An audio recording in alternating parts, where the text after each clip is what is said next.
Police officers will tell you if there were no drugs or alcohol, they'd have little crime to fight.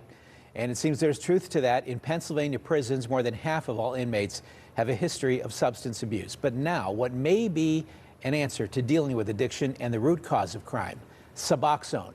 Pennsylvania prisons now give it to thousands of inmates, with thousands more on the waiting list. It's costing taxpayers tens of millions of dollars. And as KDKA lead investigator Andy Sheehan reports, it's raising questions. Is it effective, and is it worth it?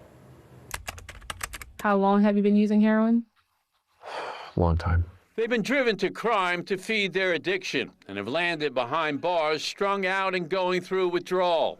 In Pennsylvania, most inmates with a substance abuse history are now being put on a drug called Suboxone.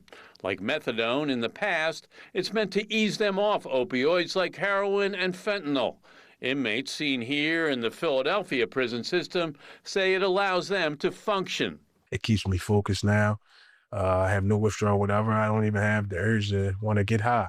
In Pennsylvania and across the nation, Suboxone is being heralded as the answer to addiction, especially in our prisons and jails.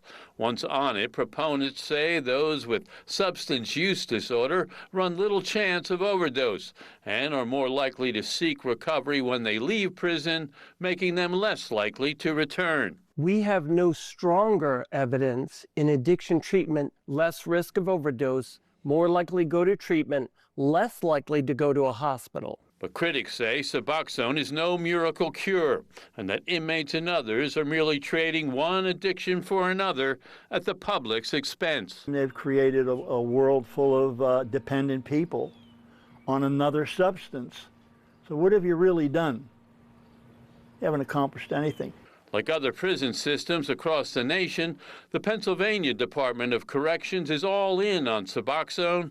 In the past 2 years, the number of inmates on the drugs has spiked from 1,800 to more than 5,000, an increase of 184%. All inmates in the system can now apply to be put on Suboxone, and there are 4,000 more on a waiting list to be screened, raising concerns at a recent hearing that corrections officials are pushing the drug. They're getting put on Suboxone. They're being basically encouraged to get on Suboxone. Is that part of what's driving this? That's a significant number of people. I just talked about 57% of our population has a substance use history, and that's a significant number of individuals in our system. Our addictionologists meet with individuals. They talk to them, of course, especially for folks going back out into the community. But the costs are staggering. An injection of buprenorphine lasts a month but costs $1,630. Oral medication is $55 a month. With their expanded use, the cost of the program has ballooned to $36.7 million a year. Those costs are only going up and don't include money spent at the county jails, including the Allegheny County Jail. Still, County Health and Human Services addiction specialist James Loveland says it's worth the money. So it sounds expensive until you realize the alternative is even more expensive. Prisons across the country believe more inmates will seek recovery programs after their release, and there will be far less recidivism or returning to the cycle of crime and jail. But Suboxone is still an opioid and addictive by itself. Those who have used it tell me it does get you high, and it's difficult to quit. Some in the recovery community say being on it is not the same as being clean and sober. Just doesn't work. It doesn't work.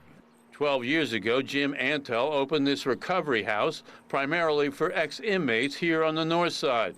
But after a host of problems, he no longer takes in those who want to use Suboxone, only inmates who are trying to be entirely free of drugs and alcohol. Intel believes states are enabling addiction by expanding the use of Suboxone in prison. I don't think the government realizes what they're creating, a monster that they've never seen anything like this.